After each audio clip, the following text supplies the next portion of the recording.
Dear ladies and gentlemen, welcome again to the analysis of YOLENO TV. I'm glad you're well from wherever you're watching this channel. Now today, the news that hit us is that DPP HAJJI decided to withdraw all the 6 cases of the Azimio One Kenya Alliance leaders. Those are leaders who were caught or arrested during the mass action or during the demonstrations. Today, the move of DPP HAJJI has confirmed to many that indeed the Office of the Director of Public Prosecution is not independent. And I have facts that can back my opinion about that. Even after RUTO moved with speed to have all Azimio cases dropped, the truth of the matter is that Kenyans now understand that OPP, that is Office of the Director of Public Prosecution, is not independent. Let's take, for example, if Raila had not called off the demos, what would have happened? Of course, the cases would have stayed on.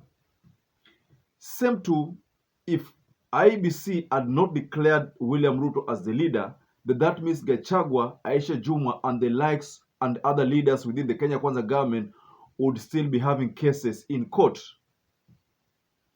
I remember previously, there was an issue between Office of Director of Public Prosecution and the Law Society of Kenya.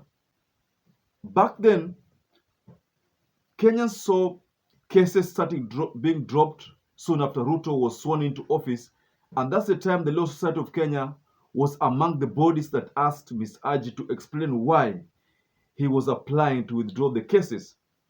Well, among the high-profile cases or high-profile persons whose cases were dropped by that time was Deputy President Rigathi Gachaguas, and then we had Cabinet Secretary Aisha Juma and former Kenya Power Manager Director Ben Chumo. Those were high-profile cases or high-profile people whose cases were dropped. Take, for example, the DPP withdrew 7.3 billion fraud charges against Gachaguas. That case was withdrawn. Mr. HAJJI back then applied to withdraw the charges under Section 87A of the Criminal Procedure Code, saying investigations into the matter were not complete. I remember back then again, the courts quashed charges against the former Kenya Pipeline Company boss, including MD, that is Josang, as well as graft charges against the former Nairobi Governor Mike Sonko. So in the statement, LSK President Eric Theuri said back then that the DPP must give an explanation, failure to which we will review evidence in the cases and proceed with a private prosecution.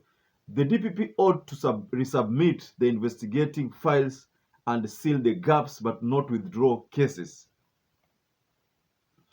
And again, Mr. Theuri said Kenyans' trust and confidence in Mr. HAJJI would be eroded should he fail to disclose the reasons for withdrawing the cases. So I remember, if you remember also that time, cases were dropped soon after William Ruto was sworn into office. That is the time DPP HAJJI made a shocking move. Sometimes he went to an extent of saying that the DCI did not provide him with enough evidence that would warrant such kind of prosecutions. But the question was, then why did he act if he was not given the right material to be able to execute decisions on? So back then, Mr. HAJJI appeared to be contradicting himself.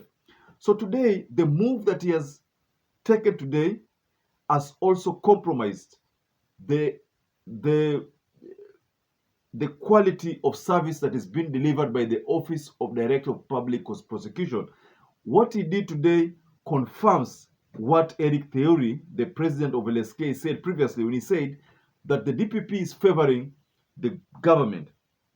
I'm looking at this scenario. What if Raila had not called off this man? What would have happened? Like I said when I was introducing this analysis, I said that the cases would still be on.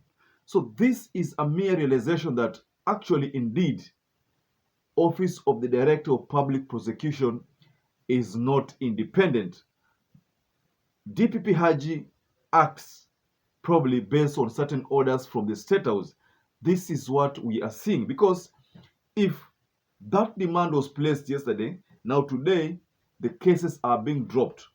Why did they drop these cases probably like last week on Friday, before this Mandamano call-off had taken place?